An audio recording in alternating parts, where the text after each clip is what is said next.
पहला सवाल आपके यहाँ पे लिखा गया है कि निम्न में से कौन सा भाग सिस्टम बस का भाग नहीं है। इनमें से आपका जो राइट आंसर हो जाएगा आपका डी वाला हो जाएगा।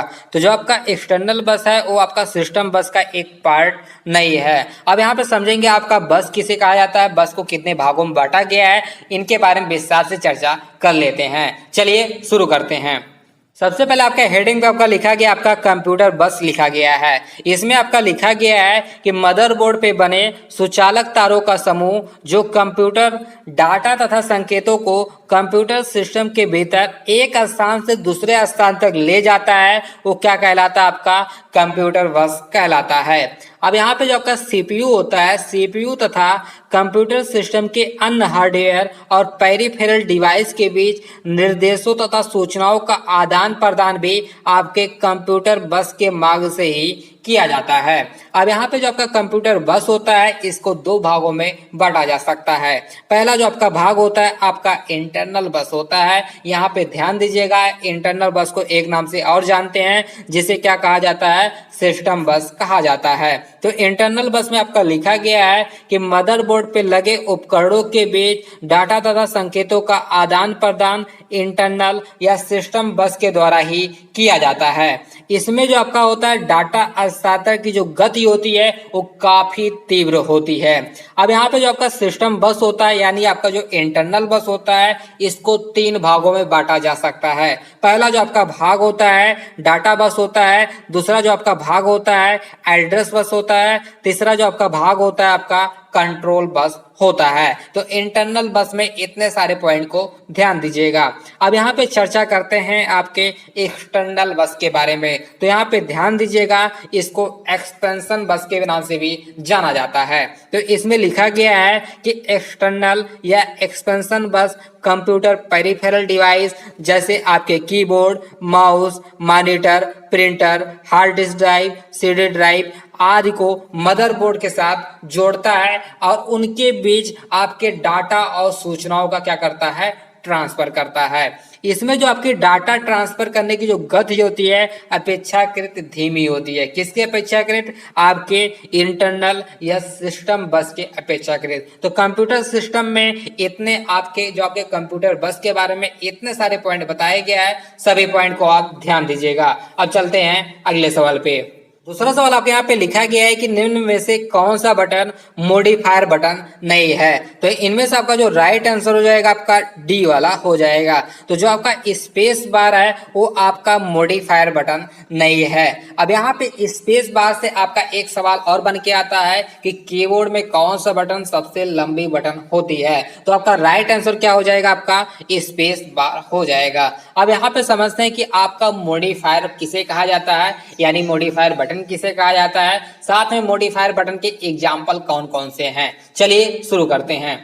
तो यहाँ पे सबसे पहला पॉइंट आपका लिखा गया है कि कंप्यूटर कीबोर्ड पे बना कोई बटन या बटनों का समूह जिसके प्रयोग से किसी अन्य बटन में होने वाले कार्य में परिवर्तन हो जाता है वो क्या कहलाते हैं, मॉडिफायर बटन कहलाते हैं। यानी सिंपल सा कोई ऐसा बटन जिसका कोई स्वयं का कोई अस्तित्व ना हो, यानी जब उसको प्रेस करेंगे तो कोई रिजल्ट नहीं आएगा, लेकिन उसी बटन को किसी और के कॉम्बिनेशन के साथ प्रेस करेंगे तो ऑटोमेटिक आपको रिजल्ट दिखने लगेगा। तो ऐसे बटन क्या कहलाते हैं, मॉडिफायर बटन कहलाते हैं। वही चीज यहाँ पे आपके सेकंड पॉइंट पे लिखा गया है कि मॉडिफायर बटन स्वयं कोई कार्य नहीं करता परंतु दूसरे बटनों के कार्यों में बदलाव करता है।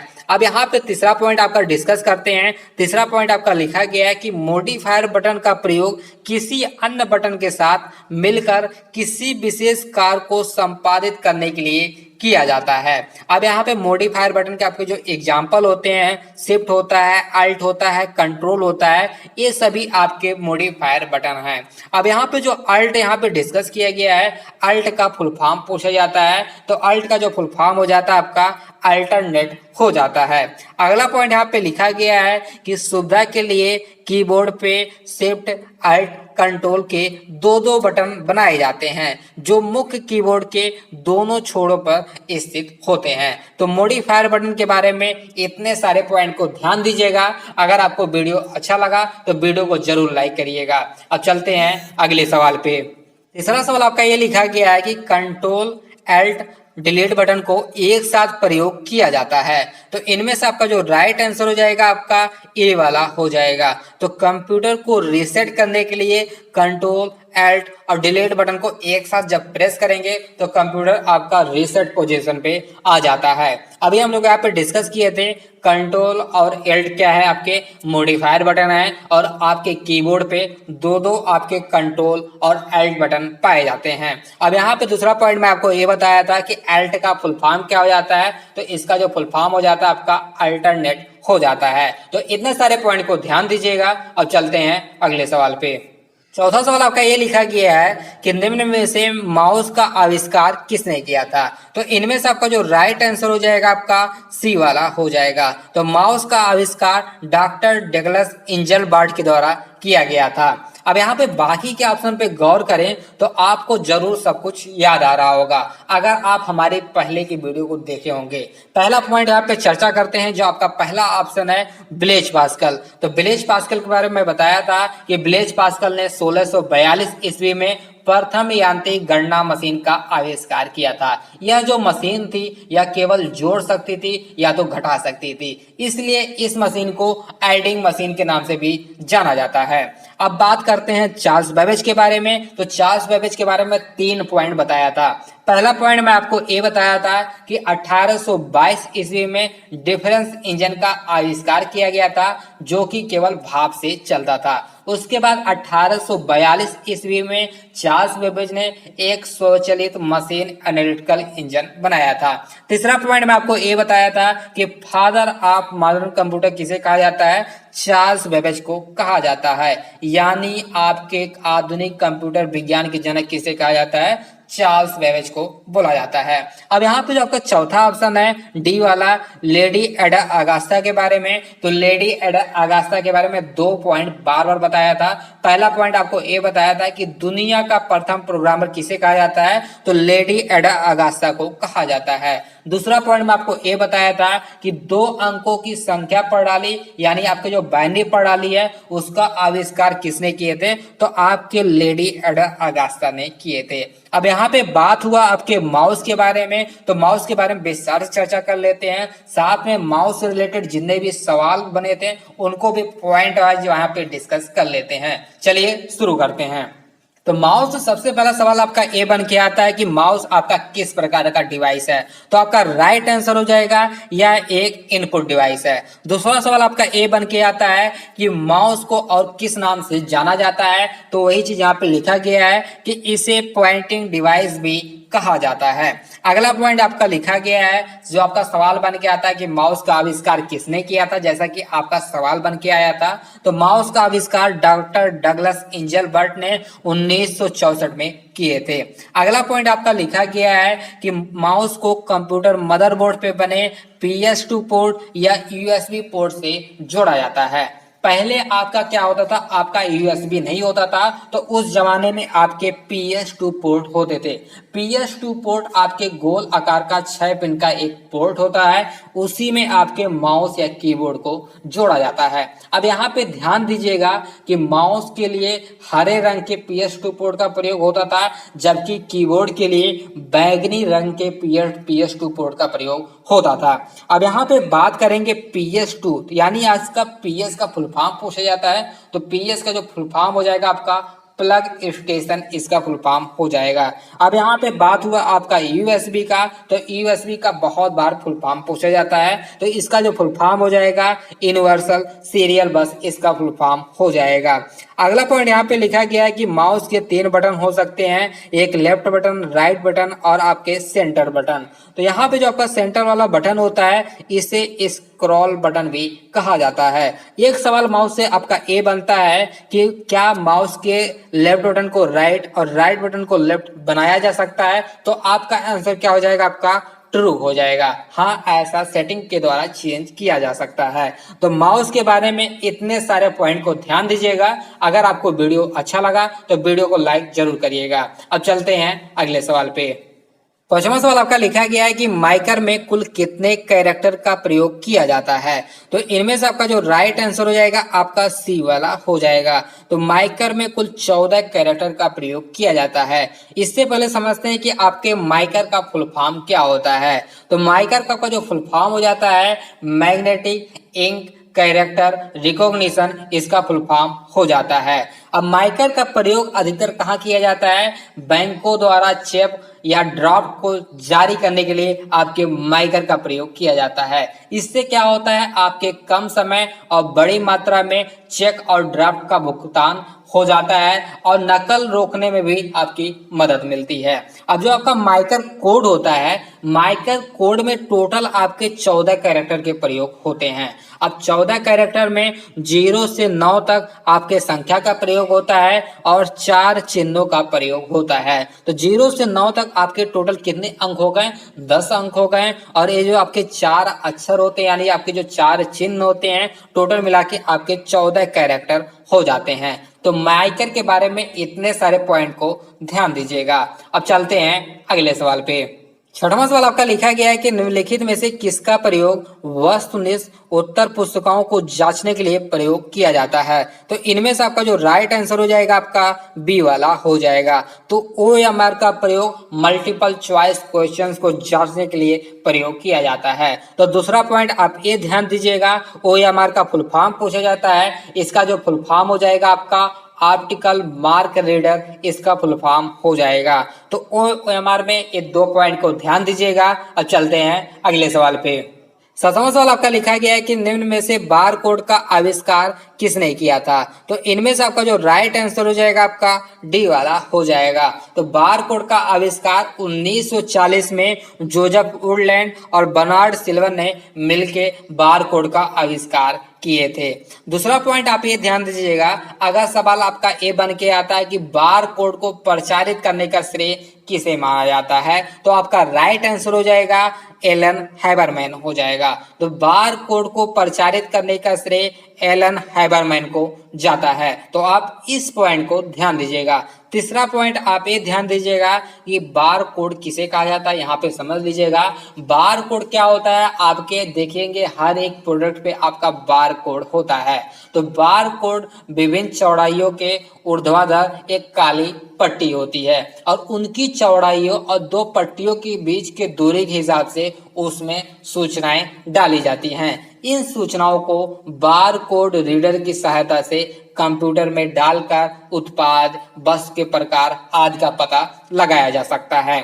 अब जो आपका बार कोड है, तो 1998 ईस्वी में भारत में नेशनल इंफॉर्मेशनल इंडस्ट्रियल वर्कफोर्स ने सभी उत्पादों पर बार कोड का प्रयोग जरूरी कर दिया था। तो बार कोड में इतने सारे पॉइंट को ध्यान दीजिएगा। अब चलते हैं अगले सवाल पे। 8वां सवाल आपका लिखा गया है कि मॉनिटर पर दिखाई जाने वाली हर सूचना या ग्राफ छोटे छोटे चमकीले बिंदुओं से बनी होती है, जिसे क्या कहते हैं। तो इनमें से आपका जो राइट आंसर हो जाएगा आपका ए वाला हो जाएगा, जिसे क्या कहा जाता है, डॉट पिच कहा जाता है। अब यहाँ पर समझते हैं कि आपका रिजोल्यूशन क्या होता है, रिफ्रेश रेट क्या होता है, साथ में आपका रिस्पॉन्स टाइम किसे कहा जाता है। इन सभी के बारे में विस्तार से चर्चा कर लेते हैं। चलिए शुरू करते हैं। सबसे पहले यहाँ पे चर्चा करते हैं आपके डॉट पिच के बारे में। तो यहाँ पे लिखा गया है कि मॉनिटर पर दिखाई जाने वाली हर सूचना या ग्राफ छोटे छोटे चमकीले बिंदुओं से बनी होती है, जिसे डॉट या पिक्सल कहते हैं। ये डॉट जितने नजदीक स्थित होते हैं, चित्र उतना ही अच्छा होता है। इसे डॉट पर इंच में मापा जाता है, जो कि आपका 1 इंच लंबाई में डॉट या पिक्सल की कुल संख्या को बताता है। अब यहाँ पे समझते हैं कि रिजोल्यूशन किसे कहा जाता है। तो यहाँ पे लिखा गया है कि यह मॉनिटर स्क्रीन पर ऊर्ध्वाधर या क्षैतिज दिशा में स्थित पिक्सल की कुल संख्या और उसकी गुणवत्ता को दर्शाता है। रिजोल्यूशन अधिक होने पे चित्र साफ और चमकीला दिखाई देता है। अब यहाँ पे चर्चा करते हैं आपके रिफ्रेश रेट के बारे में। तो लिखा गया है कि रिफ्रेश रेट आपका यह बतलाता है कि मॉनिटर 1 सेकंड में कितनी बार सूचना को रिफ्रेश करता है। जो आपका रिफ्रेश रेट होता है इसे हर्ट्ज में मापा जाता है। रिफ्रेश रेट अधिक होने पर मॉनिटर की गुणवत्ता बढ़ती है। अब यहाँ पे चर्चा करते हैं आपके रिस्पांस टाइम किसे कहा जाता है। तो यहाँ पे लिखा गया है किसी पिक्सल द्वारा एक रंग को बदलकर दूसरा रंग प्रदर्शित करने में जो भी आपका समय लगता है वो समय आपका क्या कहलाता है, रिस्पांस टाइम कहलाता है। तो बेहतर मॉनिटर के लिए रिस्पांस टाइम क्या होना चाहिए, आपका कम होना चाहिए। तो इन चारों पॉइंट को आप ध्यान दीजिएगा। अगर आपको वीडियो अच्छा लगा तो वीडियो को लाइक जरूर करिएगा। अब चलते हैं अगले सवाल पे। नवा सवाल आपके यहाँ पे लिखा गया है कि लेजर का आविष्कार किसके द्वारा किया गया है। इनमें से आपका जो राइट आंसर हो जाएगा आपका सी वाला हो जाएगा। तो लेजर का आविष्कार थियोडर मेमन के द्वारा 1960 में किया गया था। अब यहाँ पे आपके बाकी के ऑप्शन पे गौर करिएगा। तो मैं अभी आपको डिस्कस किया था कि आपके बार कोड का आविष्कार 1940 में जोसेफ वुडलैंड और बर्नार्ड सिल्वर ने मिलके किया था। यहाँ पे बाकी के ऑप्शन पे गौर करेंगे तो डॉक्टर डगलस इंजलबर्ट ने किसका आविष्कार किए थे, आपके माउस का आविष्कार किए थे। कब किए थे, 1964 में किए थे। तो इतने सारे पॉइंट को ध्यान दीजिएगा। अब चलते हैं अगले सवाल पे। 10वां सवाल आपका लिखा गया है कि कंप्यूटर स्क्रीन पर ब्लिंक करने वाले प्रतीक को कहते हैं। तो इनमें से आपको जो राइट आंसर हो जाएगा आपका डी वाला हो जाएगा। तो कंप्यूटर स्क्रीन पे जो भी आपका ब्लिंक करता है उससे क्या कहते हैं, कर्सर कहते हैं। इस पॉइंट को आप ध्यान दीजिएगा। अब चलते हैं अगले सवाल पे। 11वां सवाल आपका लिखा गया है कि कंप्यूटर सिस्टम यूनिट के भीतर एक छोटा स्पीकर होता है जिसे क्या कहा जाता है। इनमें से आपका जो राइट आंसर हो जाएगा आपका सी वाला हो जाएगा। तो ऐसे स्पीकर को बिल्ट इन स्पीकर कहा जाता है। अब यहाँ पे जो बात करते हैं एक्सटर्नल या मल्टीमीडिया स्पीकर किसे कहा जाता है। तो मल्टीमीडिया के लिए बाहर से जोड़े गए स्पीकर को एक्सटर्नल या मल्टीमीडिया स्पीकर कहा जाता है। तो इन दोनों पॉइंट को आप ध्यान दीजिएगा। अब चलते हैं अगले सवाल पे। 12वां सवाल आपका लिखा गया है कि वे कौन से टर्मिनल होते हैं जिसमें स्वयं की प्रोसेसिंग क्षमता और स्टोरेज क्षमता दोनों होती है। तो इनमें से आपका जो राइट आंसर हो जाएगा आपका सी वाला हो जाएगा। तो इंटेलिजेंट टर्मिनल में आपके स्वयं की प्रोसेसिंग क्षमता और स्टोरेज क्षमता दोनों होती है। उससे पहले यहाँ पे चर्चा कर लेते हैं आपका टर्मिनल किसे कहा जाता है। उसके बाद चर्चा करेंगे आपके डम टर्मिनल और स्मार्ट टर्मिनल किसे कहा जाता है। इन सभी के बारे में विस्तार से चर्चा किया जाएगा। चलिए शुरू करते हैं। सबसे पहला पॉइंट आपका लिखा गया है कि मॉनिटर तथा कीबोर्ड को एक साथ विजुअल डिस्प्ले टर्मिनल कहा जाता है। यानी आपका बीडीटी का फुल फॉर्म पूछा जाता है। तो बीडीटी का आपका फुल फॉर्म हो जाता है वीडियो या विजुअल डिस्प्ले टर्मिनल हो जाता है। अगला पॉइंट आपका लिखा गया है कि टर्मिनल आपका वह डिवाइस है जिसके द्वारा हम कंप्यूटर में डाटा व निर्देश डालने और कंप्यूटर द्वारा प्राप्त परिणामों को प्रदर्शित करने का काम करते हैं। यही आपका क्या कहलाता है, टर्मिनल कहलाता है। लेकिन आप ध्यान दीजिएगा, अगर बात नेटवर्क की जाए तो नेटवर्क में टर्मिनल आपका अलग होता है। तो लिखा गया है कि नेटवर्क में टर्मिनल वह स्थान होता है जहां संचार माध्यम का अंत हो जाता है। यानी नेटवर्क का जो आपका एंड वाला पॉइंट होता है वो क्या कहलाता है, आपका टर्मिनल कहलाता है। तो दोनों मीनिंग को आप ध्यान दीजिएगा। अब यहाँ पे चर्चा करते हैं कंप्यूटर टर्मिनल आपके 3 प्रकार के हो सकते हैं। पहला लिखा गया आपका डम टर्मिनल। तो डम टर्मिनल में ऐसे टर्मिनल होते हैं जिसकी स्वयं की प्रोसेसिंग और स्टोरेज क्षमता नहीं होती है। ये क्या करते हैं, प्रोसेसिंग और स्टोरेज के लिए आपके मुख्य कंप्यूटर पर निर्भर रहते हैं। अब बात करते हैं आपके स्मार्ट टर्मिनल के बारे में। तो ऐसे टर्मिनल में सीमित अर्थों में स्वयं की प्रोसेसिंग क्षमता होती है, लेकिन आपका यहाँ पे कोई स्टोरेज क्षमता नहीं होता है। ऐसे टर्मिनल आपके क्या कहलाते हैं, स्मार्ट टर्मिनल कहलाते हैं। अब बात करते हैं इंटेलिजेंट टर्मिनल के बारे में। तो ऐसे टर्मिनल में स्वयं की प्रोसेसिंग क्षमता और स्टोरेज क्षमता दोनों होती है। ये क्या कहलाते हैं, आपके इंटेलिजेंट टर्मिनल कहलाते हैं। तो सीधा सा आपका ये मीनिंग है, जिसके पास स्वयं की प्रोसेसिंग क्षमता और स्टोरेज क्षमता दोनों हो वो क्या कहलाएगी, आपका इंटेलिजेंट टर्मिनल कहलाएगा। जिसके पास सीमित अर्थों में स्वयं का प्रोसेसिंग क्षमता हो लेकिन कोई स्टोरेज क्षमता ना हो वो क्या कहलाएगा, आपका स्मॉल टर्मिनल कहलाएगा। जिसके पास कुछ भी ना हो, ना स्वयं की प्रोसेसिंग क्षमता हो ना स्टोरेज क्षमता हो, वो क्या उनसे टर्मिनल कहलाएंगे, आपके डम टर्मिनल कहलाएंगे। तो टर्मिनल में इतने सारे पॉइंट को आप ध्यान दीजिएगा। अगर आपको वीडियो अच्छा लगा तो वीडियो को लाइक जरूर करिएगा। अब चलते हैं अगले सवाल पे। 13वां सवाल आपका लिखा गया है कि निम्न में से कौन सा प्रिंटर नॉन इम्पैक्ट प्रिंटर का प्रकार नहीं है। तो इनमें से आपका जो राइट आंसर हो जाएगा आपका ए वाला हो जाएगा। तो डॉट मैट्रिक्स प्रिंटर आपका किसका प्रकार है, वो सिर्फ इम्पैक्ट प्रिंटर का एक प्रकार है। लेकिन जो आपका बाकी 3 ऑप्शन है ये सभी किसके एग्जाम्पल हैं, आपके नॉन इम्पैक्ट प्रिंटर के एग्जाम्पल हैं। तो इन दोनों पॉइंट को आप ध्यान दीजिएगा। अब चलते हैं अगले सवाल पे।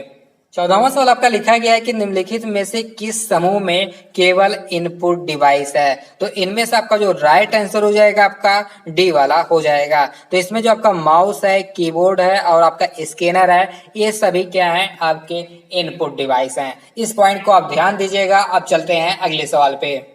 15वां सवाल आपका लिखा गया है कि 1 मेगाबाइट में कितने मिलियन बाइट होते हैं। तो इनमें से आपका जो राइट आंसर हो जाएगा आपका ए वाला हो जाएगा। 1 मेगाबाइट में 1 मिलियन बाइट होते हैं। अब यहाँ पे मेगाबाइट होता है, आपका किलोबाइट होता है, गीगाबाइट होता है, इन सभी के बारे में विस्तार से चर्चा कर लेते हैं। चलिए शुरू करते हैं।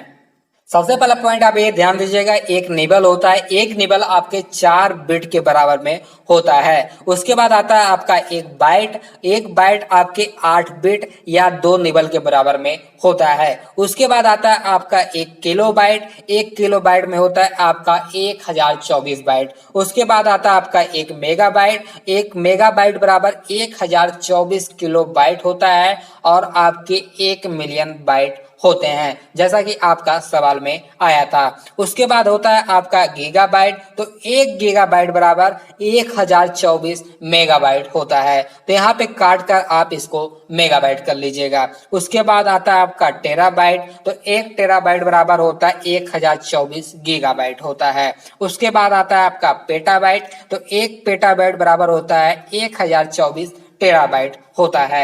उसके बाद आता है आपका एक्साबाइट। तो 1 एक्साबाइट बराबर होता है 1024 पेटाबाइट होता है। उसके बाद आता है आपका जेटाबाइट। तो 1 जेटाबाइट बराबर होता है 1024 एक्साबाइट होता है।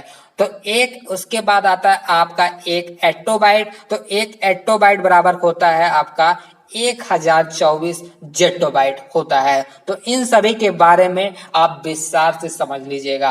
अगर आपको वीडियो अच्छा लगा तो वीडियो को लाइक जरूर करिएगा। अब चलते हैं कल के वीडियो जो आपके सवाल पूछे थे उनके जवाब की तरफ।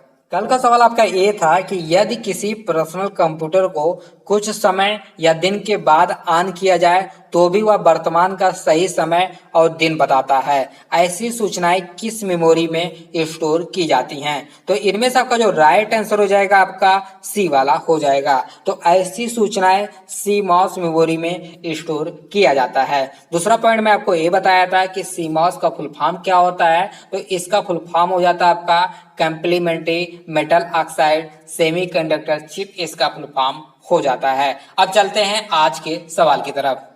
आज का सवाल आपके लिए ये है कि भविष्य में हार्डवेयर उपकरणों को जोड़ने के लिए मदरबोर्ड पे क्या बने होते हैं। इनमें से आपका राइट आंसर क्या होगा मुझे कमेंट बॉक्स में करके जरूर बताइएगा। चलिए आज के वीडियो के लिए बस इतना ही। अब मिलेंगे अगली वीडियो में, तब तक के लिए धन्यवाद।